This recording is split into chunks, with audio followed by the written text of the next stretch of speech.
টুনি স্বপ্নতে আপনাদের স্বাগতম। আজকে একটি ছোট্ট রান্নার ভিডিও আপনাদের সাথে শেয়ার করব। মুরগির মাংস রান্না। প্রথমে মাংসটি রান্নার জন্য আমি কড়াইতে তেল দিয়ে আলুগুলো ভেজে নিব। এই তো আলুগুলো ভাজা আমার হয়ে গেছে। আলুগুলো আমি এখন উঠিয়ে নিব এবং মাংসটি রান্নার জন্য আমি জিরা, তেজপাতা, শুকনো মরিচ, দারুচিনি, এলাচ এগুলো দিয়ে একটু ভেজে নিয়ে পেঁয়াজ বাটা দিয়ে দেব। পেঁয়াজ বাটা দিয়ে এবার আমি কিছুক্ষণ নেড়েচেড়ে পেঁয়াজগুলো আমি ভালো করে ভেজে নেব। পেঁয়াজগুলো ভাজার সময় আমি চুলার আঁচটা একটু কমাই দেব, কারণ নিচে থেকে আবার পেঁয়াজগুলো আমার লেগে যেতে পারে। পেঁয়াজগুলো ভাজা হয়ে গেলে এবার আমি রসুন বাটা, জিরা বাটা, আদা বাটা, লবণ, হলুদ, শুকনো লঙ্কা গুঁড়ো দিয়ে ভালো করে মশলাটা আমি একটু কষিয়ে নিব। মশলাটা কষাতে কষাতে এর মধ্যে আবার একটু জল দিব। জল দিয়ে আবার একটু ভালো করে নেড়ে চেড়ে আমি মশলাটা আবার একটু ভালো করে কষিয়ে নিব।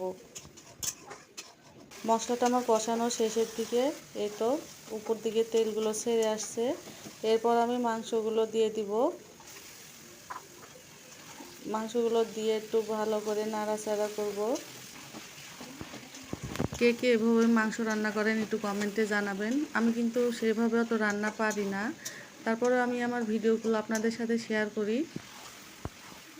মাংসটা কষাতে কষাতে এই তো তেলগুলো যখন উপরের দিকে ছেড়ে আসছে, তখন আমি ভেজে রাখা আলুগুলো দিয়ে দিব, আর সাথে কিছু গোটা গোটা রসুন দিয়ে দিব।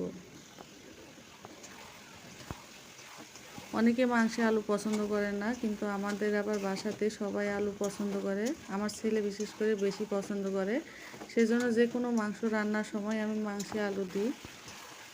এই তো মাংসটা আমার ভালো করে কষানো হয়ে গেছে। এবার আমি পরিমাণ মতো জল দিয়ে দিব। এবার জল দিয়ে আমি কিছুক্ষণ রান্না করে নিব। এবার মাংসের ঝোলটা যখন ফুটে উঠবে, তখন আমি কিছু কাঁচামরিচ দিয়ে দেব। এই তো আমার মাংসটা এখন রান্না শেষের দিকে। আমি এখানে একটি আলাদা মশলা ব্যবহার করেছি। এই মশলাটা মাংসে দিলে মাংসের স্বাদটা অনেক বেড়ে যায়।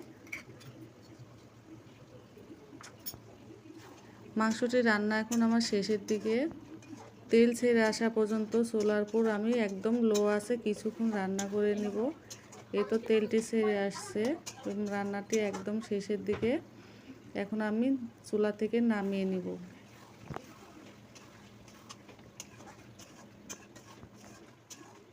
এই তো এবার পরিবেশনের পালা। ভিডিওটি ভালো লাগলে সবাই লাইক কমেন্ট করবেন আর পাশে থাকবেন।